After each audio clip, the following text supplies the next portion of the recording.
Bonjour à tous, j'espère que vous allez bien. Donc aujourd'hui on se retrouve pour la toute dernière vidéo du E3, donc à savoir sur le cours de contrôle et troubles de l'équilibre acido-basique. Donc j'espère que vous avez vu déjà les deux premières parties pour pouvoir bien vous imprégner du cours, voilà. Ici on va parler donc en troisième partie des mécanismes qui causent ces troubles de l'équilibre. Donc voilà, c'est super important de maîtriser les parties d'avant pour maîtriser celles-ci. Et donc voilà, on va aller à notre rythme, on va parler vraiment de tout, on va essayer de vraiment comprendre tous les mécanismes qui sont super importants pour pouvoir vraiment comprendre le cours. Là, je dirais, il y a un peu moins de par cœur que les autres cours, il y a beaucoup plus de compréhension. Bon, il y a toujours un peu de par cœur quand même, mais il y a beaucoup de compréhension. Si vraiment vous comprenez votre cours, ça va être vraiment beaucoup plus facile de l'apprendre. En tout cas, moi, c'est ce que je vous recommande, comme d'habitude. Et on va se retrouver donc directement avec le cours. Donc là, on était donc dans cette troisième partie, donc à savoir troubles et déséquilibres acido-basiques. Donc voilà, en première et deuxième partie, on avait vu les réservoirs d'acide et de base dans notre corps, comment ils interagissaient entre eux. Et maintenant, on va voir un petit peu les aspects dynamiques avec le pH qui va augmenter ou diminuer en fonction des situations physiologiques ou pathologiques dans lesquelles votre organisme est soumis. Donc, premier point qui est super important. Pour étudier l'équilibre acido-basique, on va utiliser trois paramètres. Et en fait, ça va être sur ces trois paramètres que tout va se jouer, entre guillemets. Et c'est là où on aura le plus de pouvoir pour modifier l'équilibre acido-basique dans notre organisme. Le premier, c'est le pH. Donc ça, je vous apprends rien. Le pH, donc on peut le mesurer de différentes façons, donc dans les différents compartiments qu'on a vus dans les premières et deuxième parties de vidéo, pour savoir si notre corps bah, se comporte bien, s'il est dans la physiologie. Donc on va le mesurer dans le sang, on avait vu tous les milieux que je ne vais pas reciter ici, mais voilà, le pH c'est vraiment la base de notre cours. Voilà. Pour un équilibre acido-basique, mesurer le pH c'est la base. Le pH s'il diminue c'est acide, s'il augmente c'est basique, tout simplement. Et ensuite ce pH va être influencé par plusieurs paramètres qui sont dans notre corps. Des paramètres donc à savoir basal, hein, c'est le métabolisme euh, qui réagit tout seul à ces élévations ou ces diminutions de pH pour pouvoir le mettre dans des valeurs qui vont être fixes et qui vont être à peu près aux alentours de 7,4. Et en fait, on va avoir surtout la pression partielle en CO2. Donc ça, je vous en ai déjà parlé dans les premières parties, dans les deux premières vidéos, mais là, on va vraiment rentrer dans le détail et ça va vraiment être le centre de cette vidéo-là. Vraiment, si vous sortez de ce cours en ayant compris ce qu'est la pression partielle en CO2, vous avez déjà appris la moitié, je pense, de ce cours. Et vous allez avoir un gain de temps fou pour les autres parties. Donc, la PCO2, entre guillemets, pour vraiment schématiser cette donnée-là, pour que vous compreniez vraiment, moi c'est comme ça que j'avais compris, c'est la quantité de CO2 que vous allez avoir dans vos poumons, entre guillemets. Bon, véritablement, c'est pas exactement ça, mais moi je l'avais retenu comme ça. Et en fait, si vous retenez comme ça va vraiment vous permettre de faire toutes les compréhensions possibles et de comprendre les graphiques dans lesquels on va parler plus tard. Donc voilà, retenez ça. Associez la pression partielle en CO2 au nombre, entre guillemets, à la quantité de CO2 que vous avez dans votre organisme. Et moi, c'est comme ça que ça m'a permis de vraiment comprendre, et on reverra ça tout à l'heure avec tous les exemples possibles. Ensuite, la concentration en ion bicarbonate. Alors, on a vu notre côté acide avec le CO2, et maintenant on va parler de notre paramètre basique, entre guillemets, le HCO3-, donc les ions bicarbonate, et sur lesquels on va pouvoir vraiment avoir la main dessus pour pouvoir alcaliniser notre organisme ou pas. Donc, voilà, et en fait, on a établi une relation entre la PCO2 et les ions bicarbonate pour pouvoir calculer le pH de manière, donc voilà, sous forme de formule.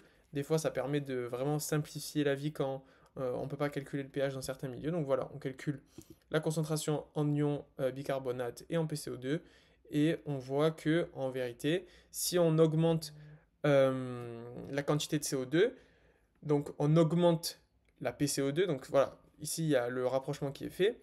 En fait, on va, donc comme c'est en dessous de la fraction, on va diminuer le pH, d'où une acidification.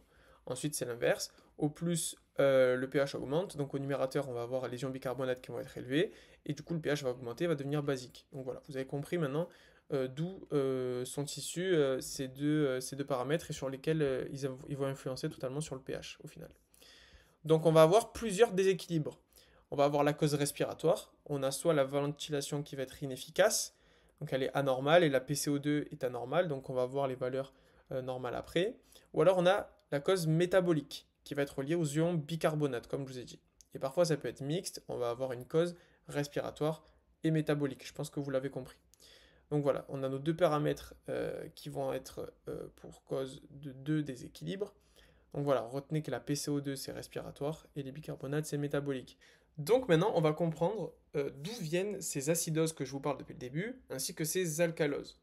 Donc ce qu'il faut savoir c'est que notre corps, lorsqu'il va être soumis à une acidose, donc un pH ici qui va être plus faible que la normale, donc en dessous de 7,35, ou alcalose, hein, le pH va être plus élevé que 7,45, on va être dans les valeurs basiques, on va avoir notre corps qui va essayer de lutter contre ces pathologies. Et donc en fait, on va avoir une compensation qui peut être soit métabolique, donc avec les, comme je vous ai dit juste avant, les ions HCO3+, donc les ions bicarbonate, ou soit ventilatoire.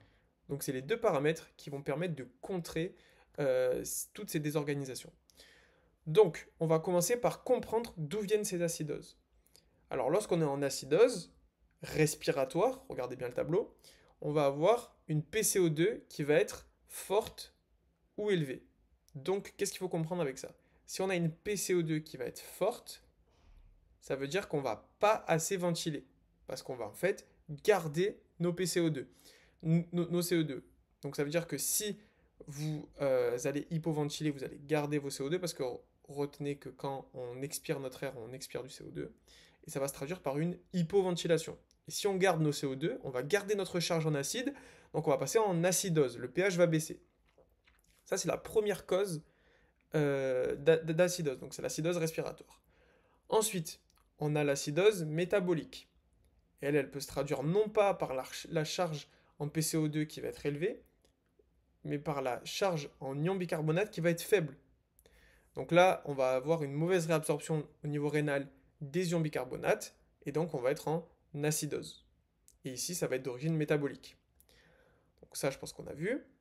Ensuite, on a l'alcalose, qui peut être de deux manières, qui va être soit respiratoire, avec une PCO2 qui va être faible, c'est-à-dire qu'on va tellement hyperventiler qu'on va perdre notre charge acide qu'a dans notre corps, donc nos CO2, et donc le pH va forcément monter. Donc ça, c'est la première cause d'alcalose.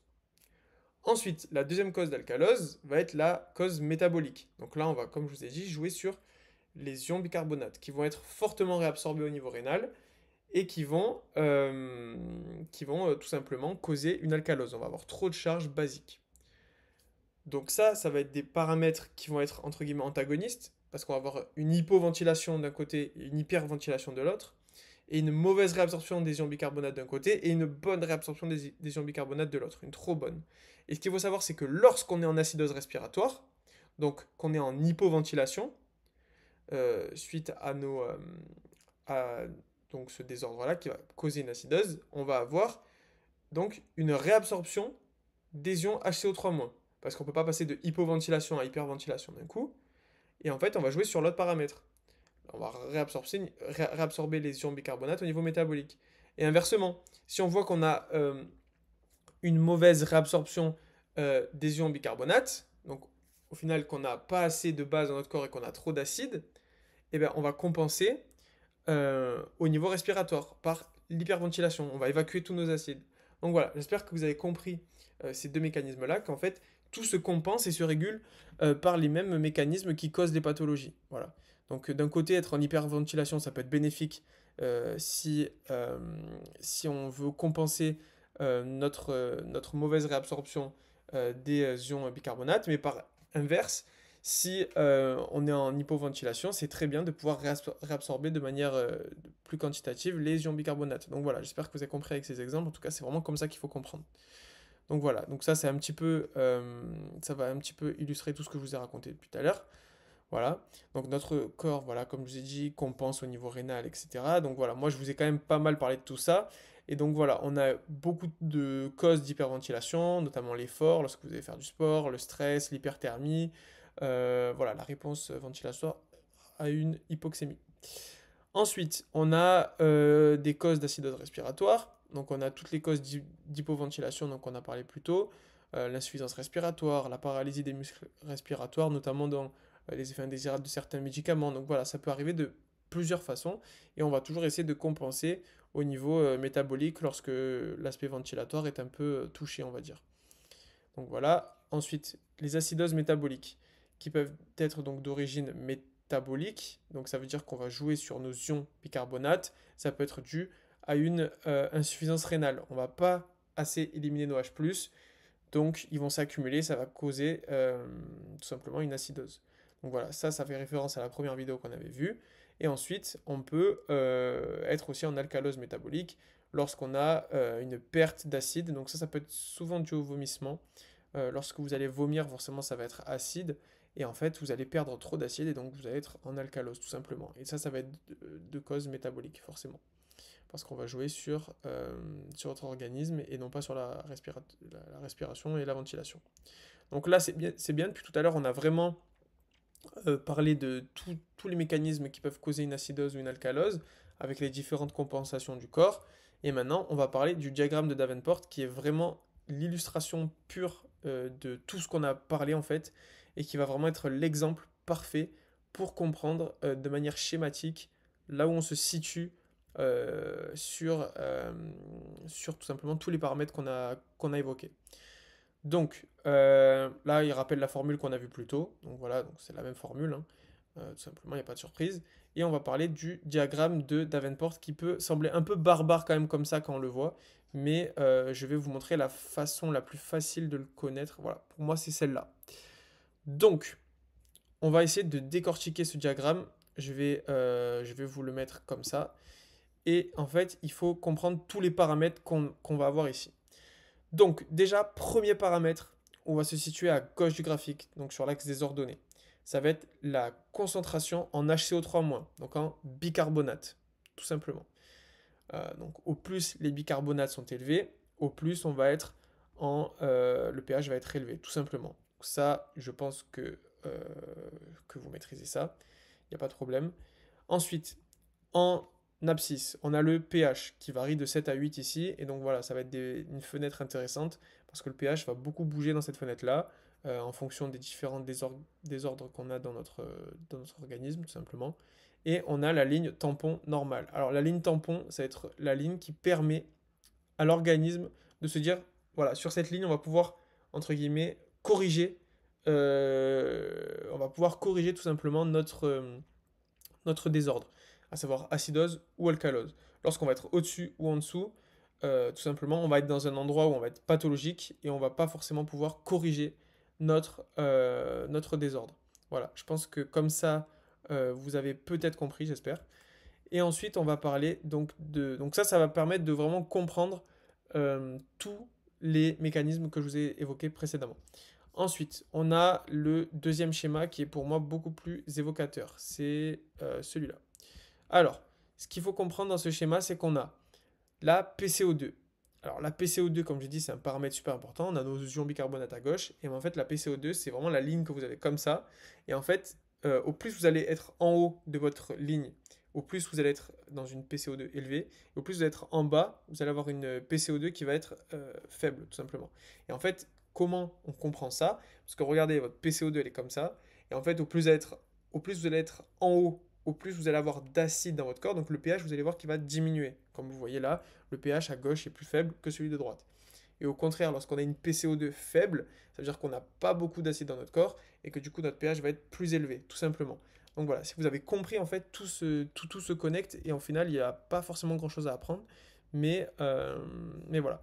Et en fait, ça va être aussi illustré par ce schéma, ce schéma, pour moi, est le meilleur, mais il faut quand même expliquer avant les deux autres pour pouvoir comprendre celui-là. Donc en fait, ici, on va voir, on peut vous poser des questions en QCM ou on verra plus tard, si on est en hypo ou hyperventilation. Alors, comme vous vous rappelez tout à l'heure, lorsqu'on est en hypo hypoventilation, on va pas beaucoup évacuer les acides. En fait, quand on est en hypoventilation, on va garder les acides qui sont en nous, donc la PCO2 va augmenter. Donc, vous le voyez ici en violet, on a une hypoventilation, la PCO2 augmente. Et vous le voyez à l'inverse en rouge, lorsqu'on va hyperventiler, les CO2 vont s'évacuer et donc la PCO2 va diminuer, tout simplement. Donc voilà, si vous retenez vraiment ça, c'est super important. Et en fait, vous allez pouvoir répondre aux questions. Donc voilà, je pense qu'on a fini pour cette partie du cours. Et je viens de réfléchir, je pense qu'on va faire une dernière partie où on va faire les QCM tout simplement. Donc voilà, je vais vous mettre 2 QCM, je pense, pour vraiment bien imprégner tout ce qu'on a évoqué là. Et donc voilà, pour en tout cas le cours, c'est terminé ici. Et on se retrouve donc pour la dernière partie, si vous voulez voir les QCM, et notamment, je vais vous rajouter des explications pour que vous puissiez vraiment comprendre un peu mieux quand même ce schéma et pour répondre tout simplement au QCM directement. En tout cas, j'espère que cette vidéo a été claire et on se retrouve donc pour la toute dernière partie.